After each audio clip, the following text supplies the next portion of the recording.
ಮಾಜಿ ಸಿಎಂ ಅರವಿಂದ್ ಕೇಜ್ರಿವಾಲ್ಗೆ ಸೋಲು, ಬಿಜೆಪಿಯ ಪರ್ವೇಜ್ ಸಾಹಿಬ್ ಸಿಂಗ್ಗೆ ಗೆಲುವು. ಈ ಕುರಿತಂತೆ ಮತ್ತೊಂದು ಬಿಗ್ ಬ್ರೇಕಿಂಗ್ ಸುದ್ದಿ ನಿಮ್ಮ ಮುಂದೆ.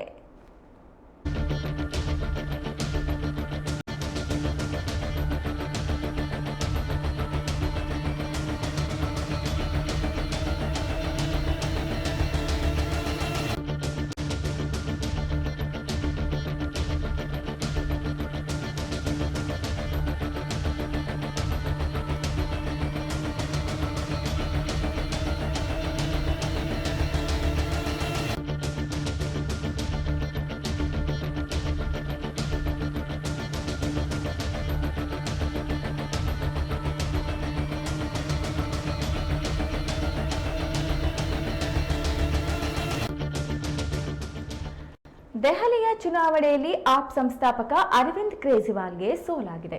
ಹೌದು, ನವದೆಹಲಿಯ ಕ್ಷೇತ್ರದಿಂದ ಅವರು ಸ್ಪರ್ಧೆ ಮಾಡಿದ್ರು. ಅವರ ವಿರುದ್ಧ ಬಿಜೆಪಿಯ ಪರ್ವೇಜ್ ಸಾಹಿಬ್ ಸಿಂಗ್ಗೆ ಗೆಲುವನ್ನ ಸಾಧಿಸಿದ್ದಾರೆ.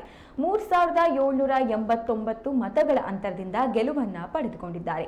ಪರ್ವೇಜ್ ಸಾಹಿಬ್ ಸಿಂಗ್ 28238 ಮತವನ್ನ ಪಡೆದುಕೊಂಡ್ರೆ ಅರವಿಂದ್ ಕೇಜ್ರಿವಾಲ್ 24449 ಮತವನ್ನ ಪಡೆದುಕೊಂಡಿದ್ದಾರೆ. ಕಾಂಗ್ರೆಸ್ನ ಸಂದೀಪ್ ದೀಕ್ಷಿತ್ಗೆ 4217 ಮತ ಪಡೆದರು.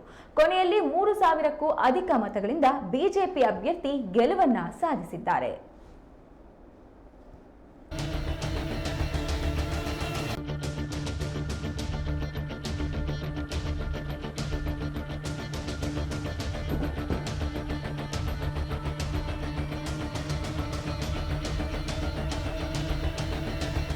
ಈ ಕುರಿತಂತೆ ಹೆಚ್ಚಿನ ಮಾಹಿತಿಯನ್ನ ಪಡೆಯೋಣ. ವಾಹಿನಿಯ ಪ್ರಧಾನ